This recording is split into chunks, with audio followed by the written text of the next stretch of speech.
This podcast is brought to you by True Resources, connecting talented people with the best mining employers in the Australian market. For more information, head to trueresources.com.au. Hello, I'm Ben Kostrich, and this is the Market Bull podcast. Joining me today on the show, I'm very excited. I've listened to a fair bit of his work on various podcasts, but it's Michael Howell, the CEO of Cross Border Capital, which is an investment management firm based in London and was founded 1996. So he's been in this realm and sector and analysis for so many years, and it's my first time having him on the show today. So welcome, Michael. Good. Hi, Ben. Great to be here. Much looking forward to the discussion. I've got to say, we're also a research company, not just a fund management group. So hopefully we're going to dig into the research of it.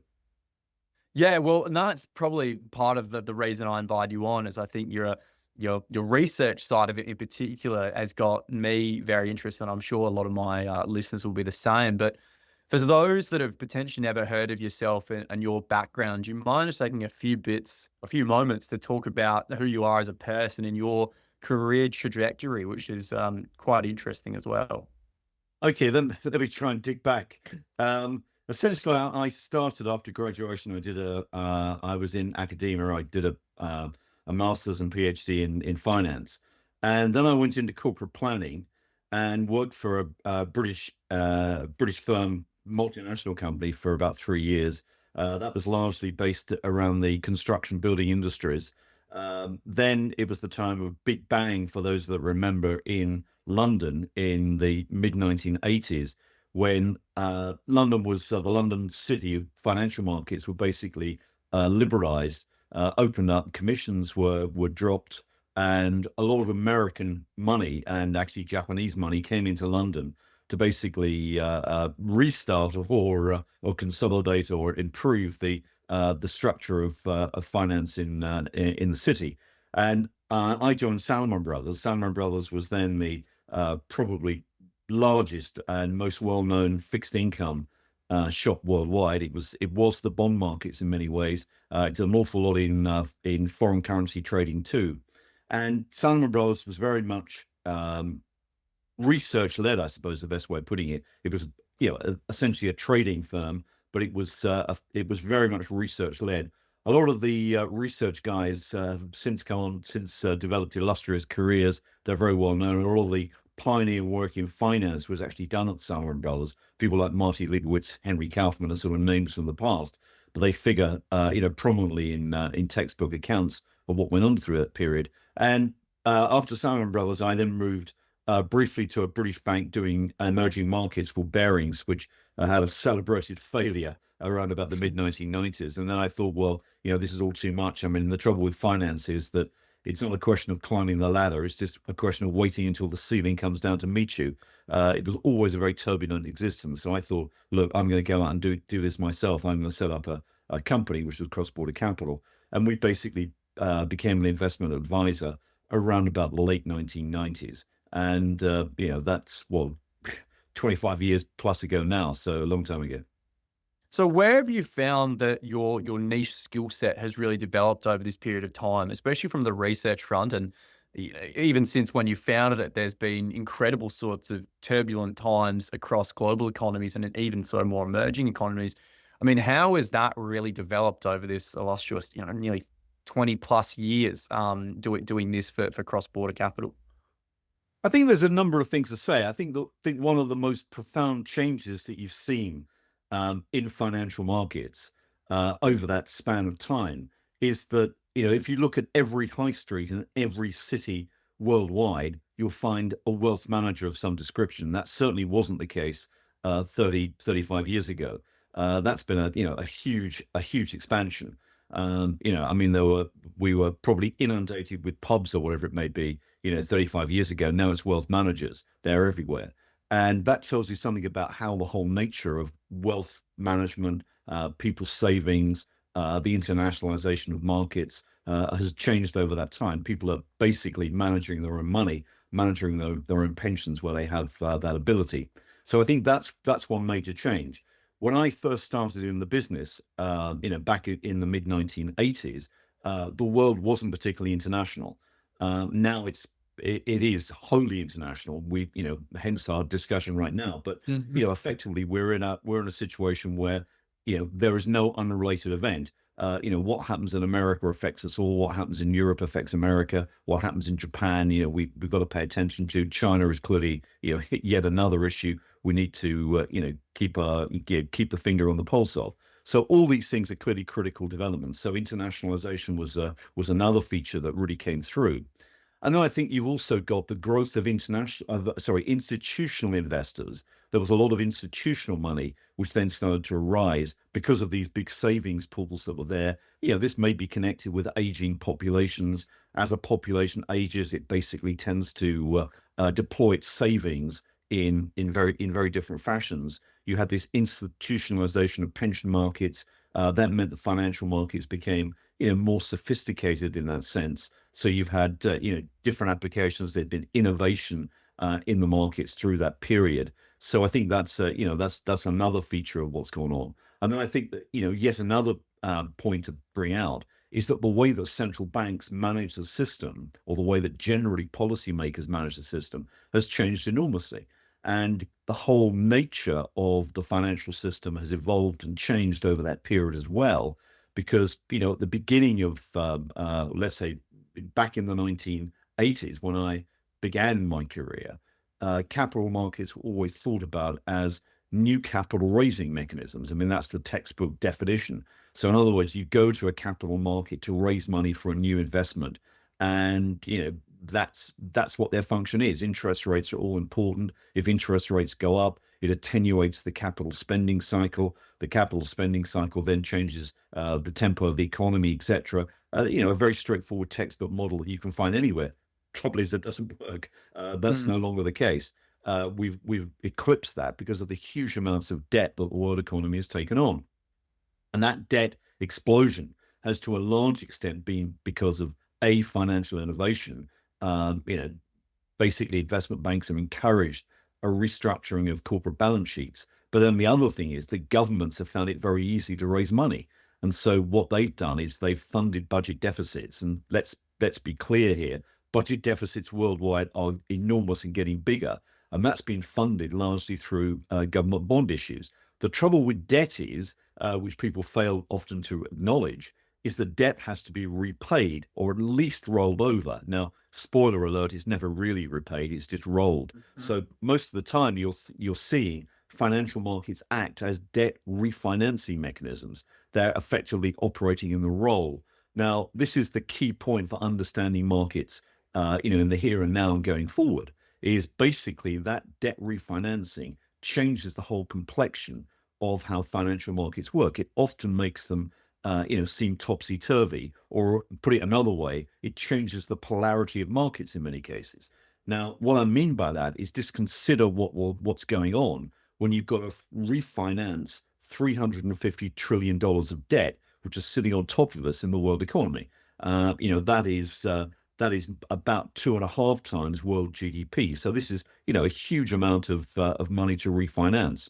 Now, if you think of the average term of a debt being about 5 years, that means that of that 350 trillion, about 70 trillion on average has to be rolled each year.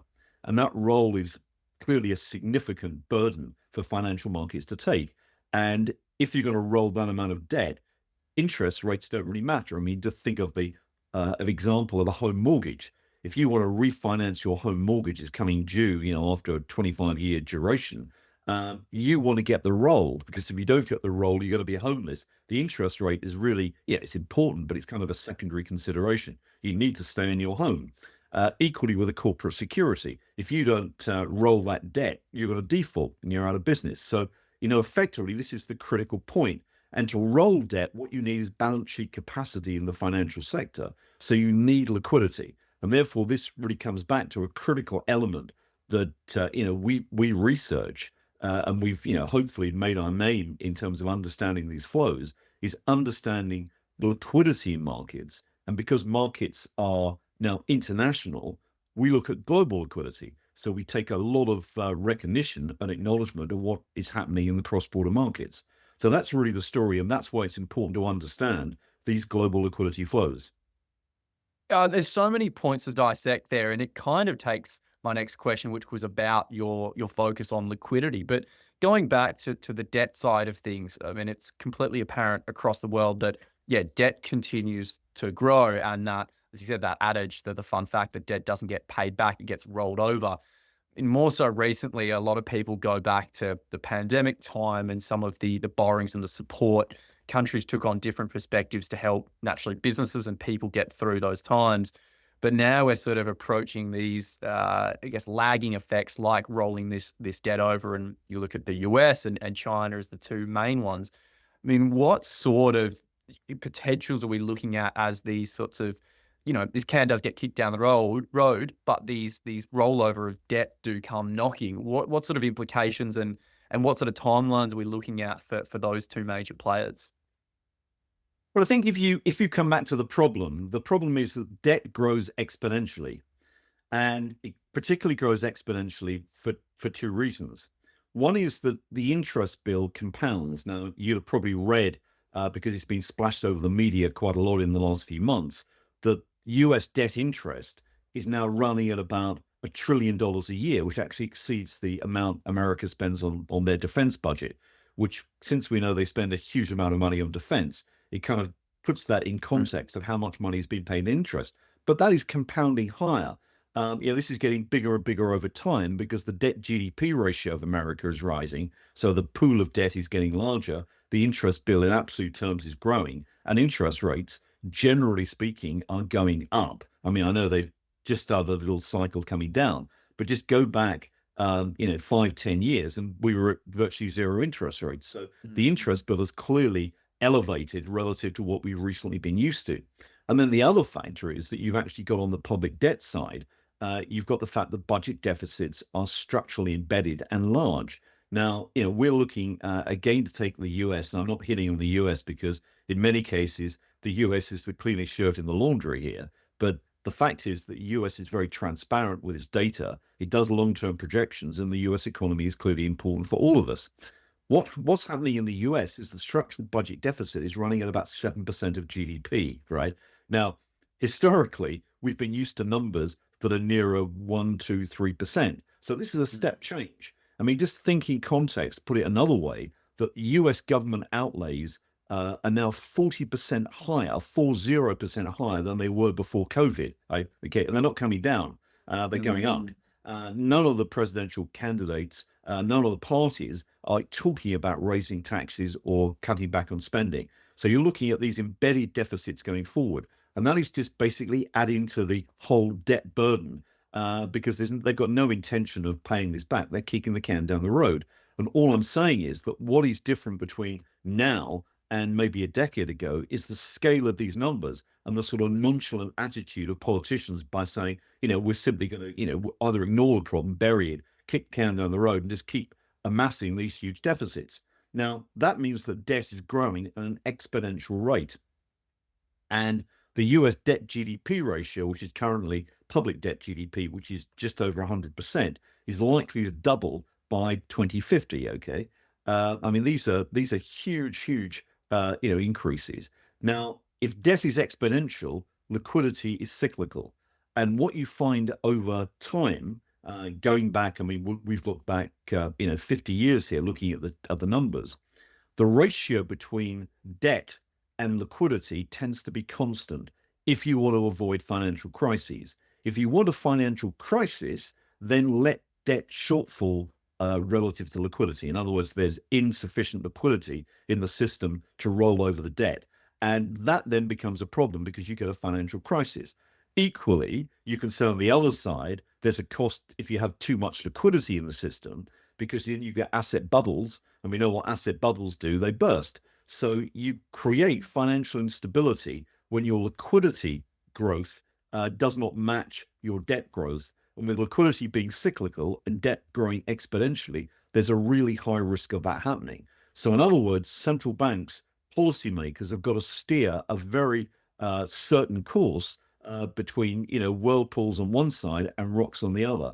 And this is a very difficult task to do efficiently.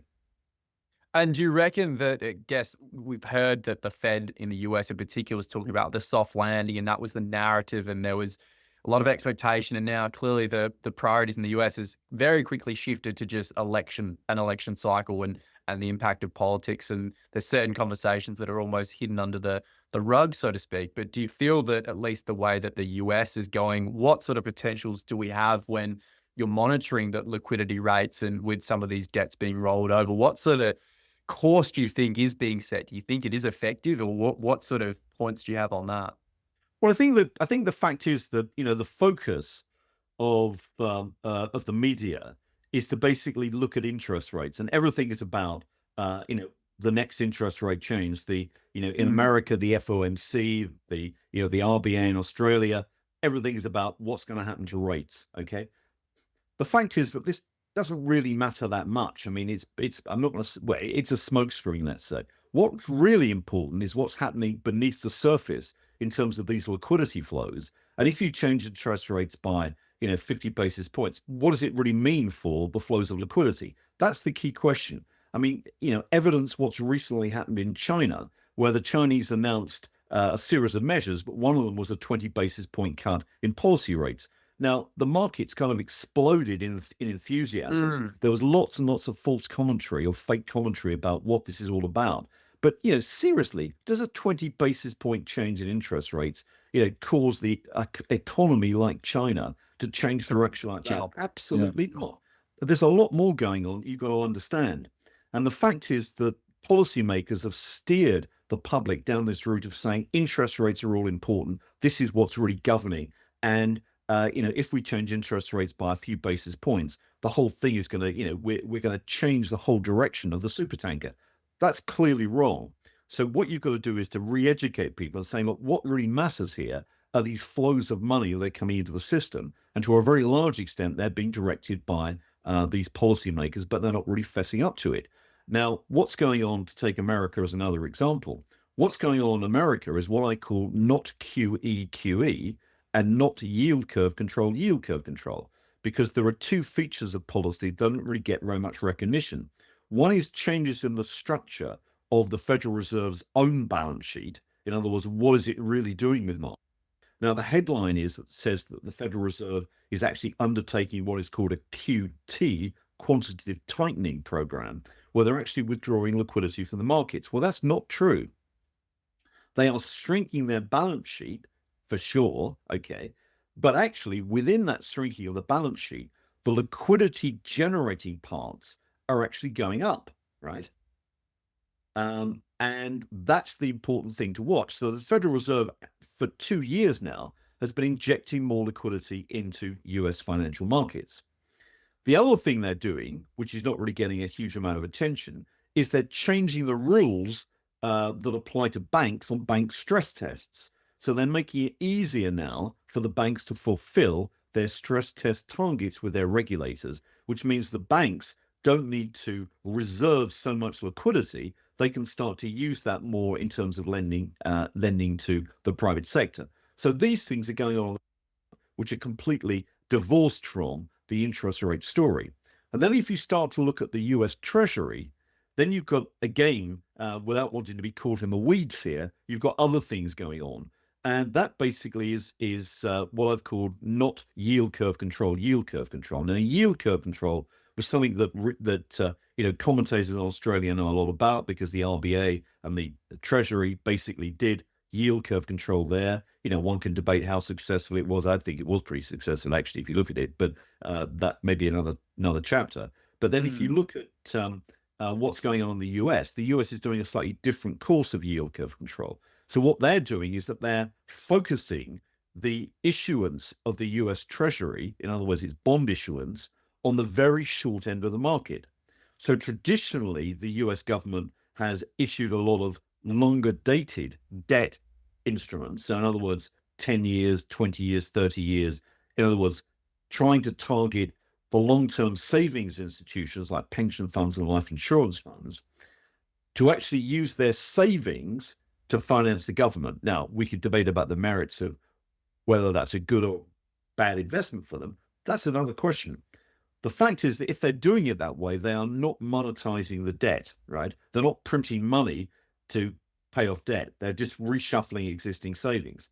But actually, by doing the other route of issuing a lot of short-dated debt, in other words, bills which mature within a year, 2-year coupon bonds, 3-year coupon bonds, etc., by issuing that, the main buyers tend to be credit providers like banks.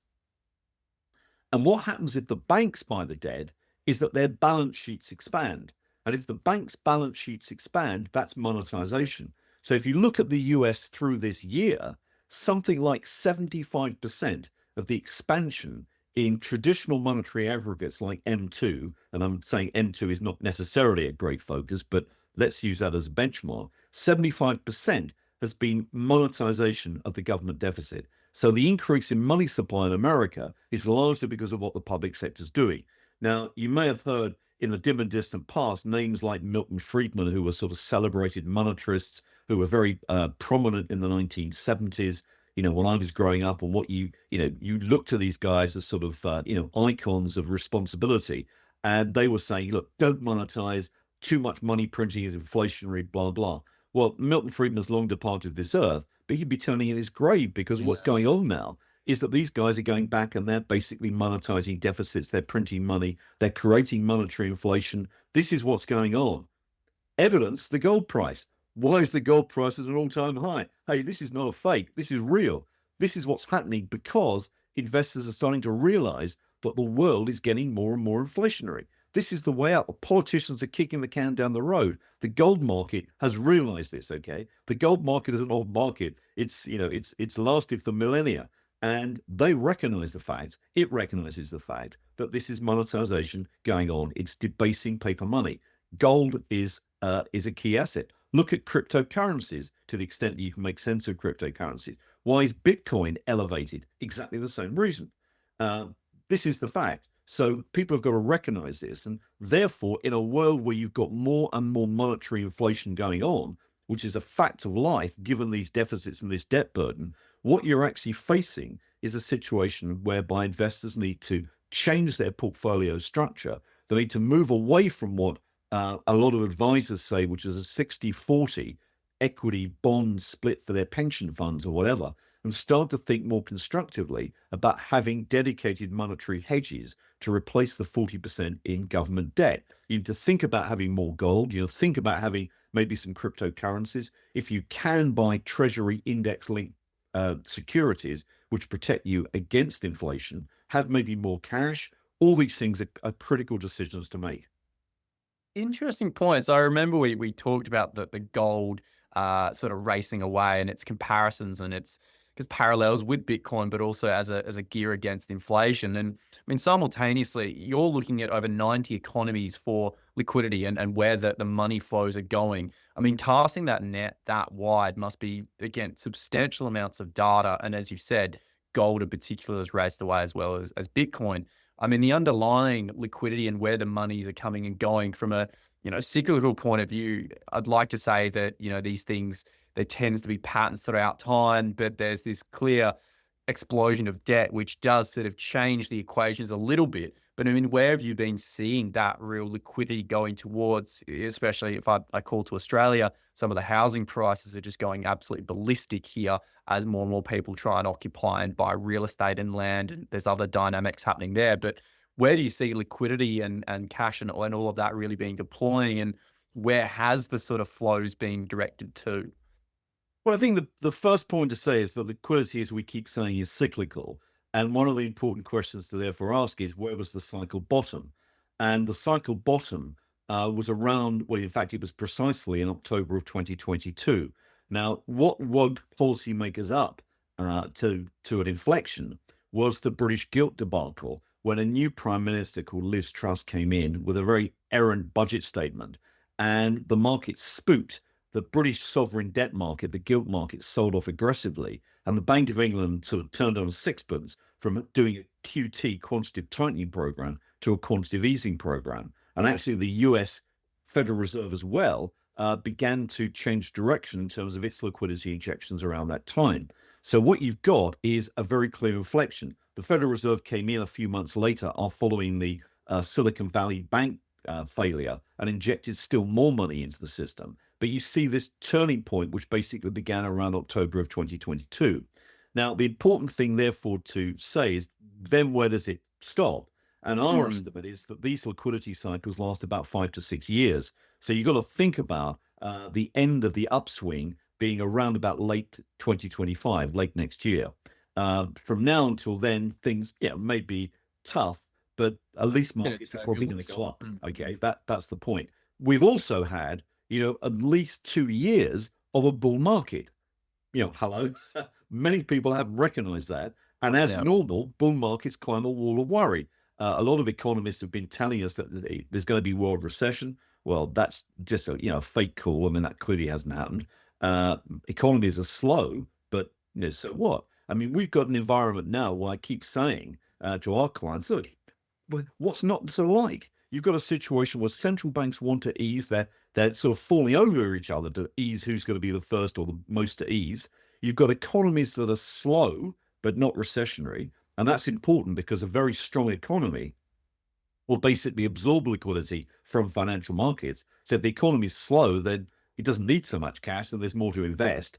And then the third thing is you've got deflation in China. Now, if you've got deflation in China, that's keeping a cap on world inflation. So everything seems to tick a box to say, look, this is a bull market that's still expanding. And now what you've got is central banks are very publicly saying they're going to cut interest rates. I mean, you've got in the US, Jay Powell saying, hey, look, next FOMC, we're going to cut by 25 basis points. Well, I thought that their decisions were data dependent, number one, and formed by a committee. So how can he tell us, weeks ahead, they're going to do 25 basis points? Again, in Britain, you've got the head of the Bank of England saying exactly the same thing, that we're going to start cutting interest rates more aggressively than the market thinks. Well, how can he say that? I thought it was a committee decision. This is, they're using this forward guidance to try and tell people, school people into saying that rates are coming down.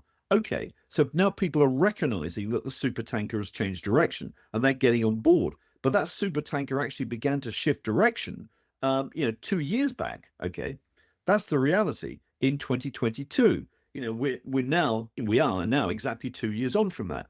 And the bull market has been going fueled through that time. As you start to get this evidence of monetary inflation affecting people, the average guy in the street is going to realize that inflation is not the 2% that these policymakers tell us. Okay, my personal inflation rate is a lot more than 2%. I'm sure yours is. Okay, these are just sort of bogus figures. They're smokescreen. It's a smokescreen. You've got inflation coming through, so that's why gold is going up. That's why Bitcoin is elevated. That's why prime real estate in Australia is picking up fast, right? Because people know, history tells you that these are fantastic monetary inflation hedges. What better to own land? They're not making any more. I mean, these are things you've got to start recognizing, and therefore this explains that phenomenon. And it's not, it's just a fact of life. Let's put it that way. And policymakers are changing. They're not necessarily reckless, but they're just changing the direction of liquidity. And this at the margin matters. You don't need that much liquidity coming into a market to change the pricing structure, and that's what we're seeing. And you touched on there, I'd like to pull the thread a bit more about China. And, there's a lot of speculation that, maybe we don't see all the information coming from China, but I think you'd be remiss of yourself not to accept that they are one of the major players in the global economy. And the current state of the deflation, for those, and in particular myself, what is that really meaning? Like, keeping a lid on inflation, how is that really impacting global liquidity? And how do you see, we talked about it another time, about this almost two steps between how the US is approaching their problems and China are both on very different levels, but realistically, we need both sort of coming to the same potential for the benefit of really global economies. What are your thoughts on that? Yeah, well, China is a big question. It's also a slightly complicated question, but let's try and sort of bite into it. The problem that China's got is that, or let's say the two problems that China has got is that, first of all, the model of rate capitalism, if you call it that, that has existed over the last 2 or 3 decades, no longer works. Okay, and that model was effectively a model that used the West as if you like a place to dump cheap goods, right? So they used export markets and China was sort of tried to make itself super competitive in certain industries, and it overproduced. I mean, the amount of electric cars that it's producing right now and the solar panels are just eye-wateringly large amounts of product that the world economy, even with a fair wind behind it, certainly couldn't absorb. So that is what's creating the deflationary problems that you've got in China. Now, how do you get around that? Okay, you've got solution number one is you cut back production significantly. Well, is that going to happen? I don't think so, right? Because then you question the whole Chinese economic model, and the CCP in China basically wants to create wealth for the average Chinese person, and they need a strong economy to do that. So if they don't do that, then the whole ethos or sort of raison d'etre for the Communist Party falls away. So they've got to do that, number one. So you're not really going to see them easing back significantly on this sort of planned economy model of overproducing goods. They may try and change the direction, but the whole philosophy, I think, continues. The second problem they've got is that the Chinese economy is de facto dollarized. Okay, they lean very, very heavily on the US dollar, and that's the other problem they've got. And clearly, one of the things that you've got going on right now, particularly evidence the sanctions that the US has put on top of Russia, and in fact the tariffs that it's imposed on China, or the constraints it's imposed on China already. The Chinese are clearly nervous that there may be some dollar sanctions ultimately put on them. So they want to try and get off the dollar hook, but it's not that easy. So what they're doing, one of the things they're doing is trying to build a rival financial system that I envision ultimately is going to be based around gold. So that's another reason that you're starting to see a lot of central banks starting to accumulate gold at a rapid pace. So they need that. So these are generally the issues. Now, because of the overproduction in China, what you've basically got is a situation where, in economics speak for a moment, the real exchange rate of China needs to fall to clear the market. So that either means Chinese prices fall, or it means the Chinese exchange rate falls. Now, the Chinese exchange rate is a measure in China's eyes of its soft power. Okay, it has, it doesn't want to lose face by devaluing the yuan, particularly against the US dollar. And this is important to them. They want to try and keep it elevated. The problem is if you need the real exchange rate to fall and you keep your nominal exchange rate artificially elevated, then you put all the burden on prices, and not just high street prices, asset prices too. So what you're seeing is a collapse in the price level. Now, that can only go on so far. And basically, what we're seeing is probably the end of the road on that. And what China needs to do is to basically start to stimulate its economy and somehow get the engine working again, where they can basically absorb this product. And that's what you're seeing evidence now in these packages. What they've said so far is nowhere near enough to actually get a change enacted. But what these changes reflect is the early stages of a super tanker changing direction.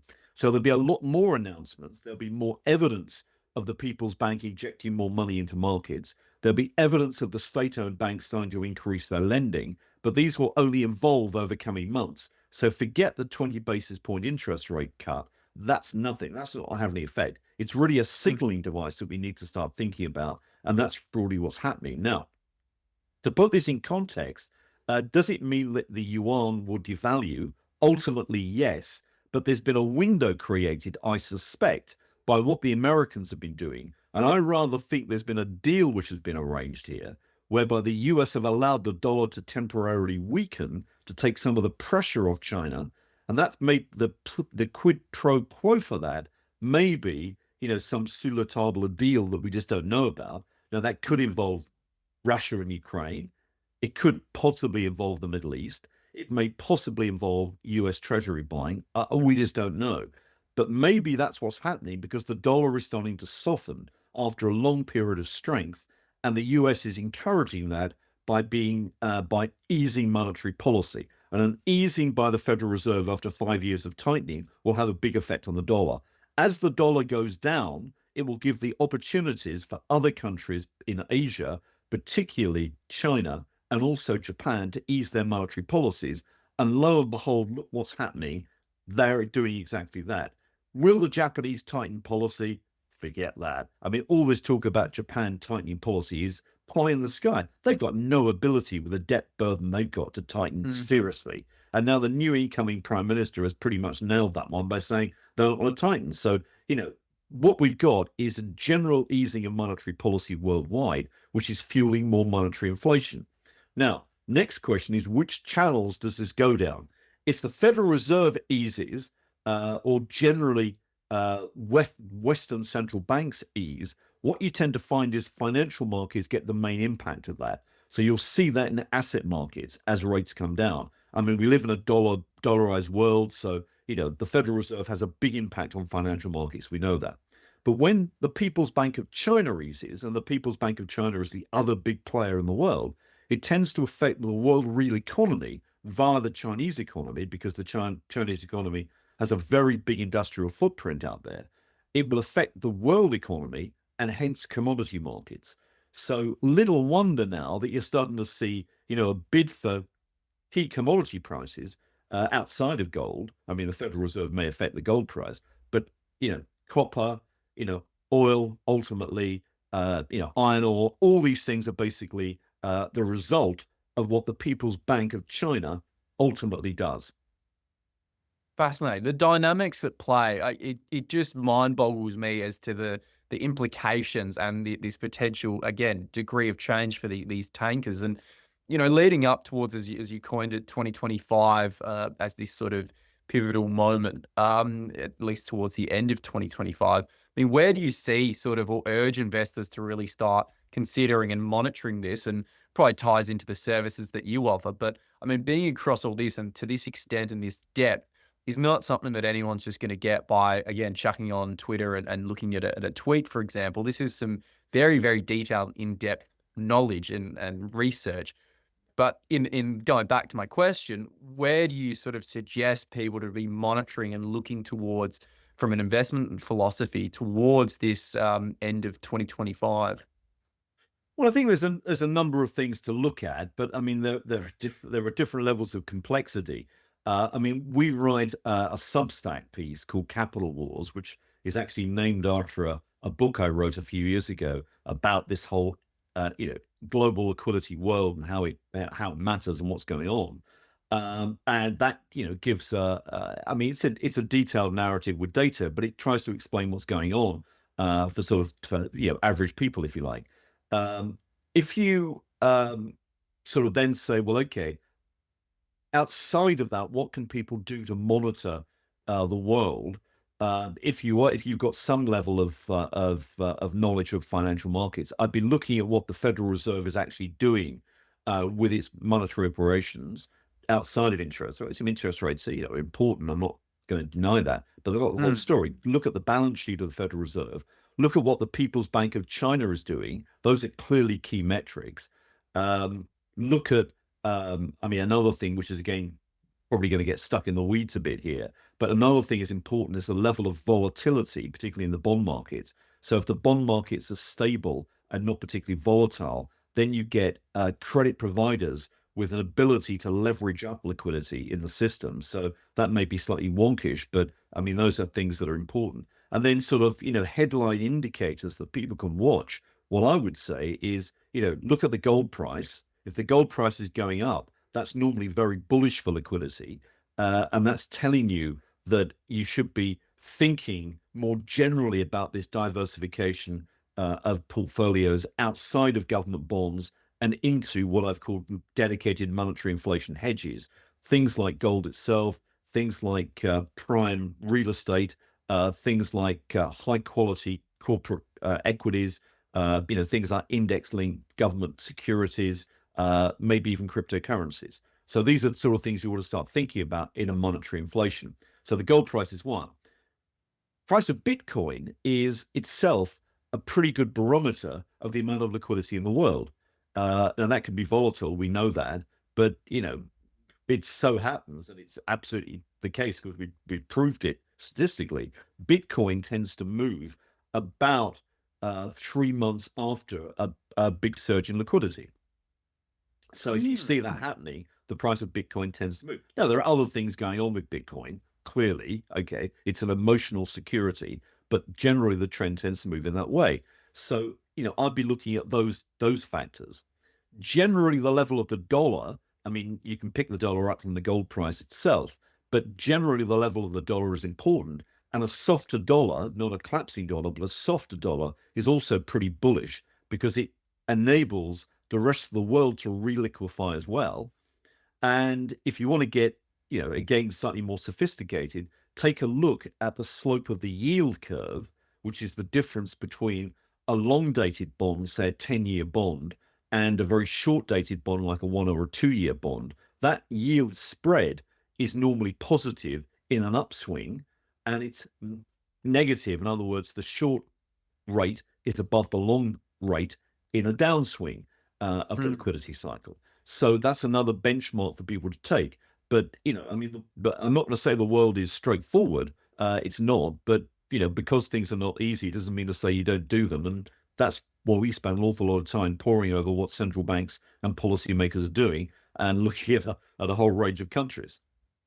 Well, I don't think there's enough hours in a day for everyone to do it. And that clearly is where your niche has been carved out over this 30 plus years, sort of analyzing it. So for those that are interested and infatuated with it, I know you've got the Substack that's quite frequently updated and you post that to members. I mean, how else can people sort of follow your work and cross-border capitals and, again, get a bit of information, but naturally the subscription parts of it is where you get really the key parts of the cheese, if I could call it that.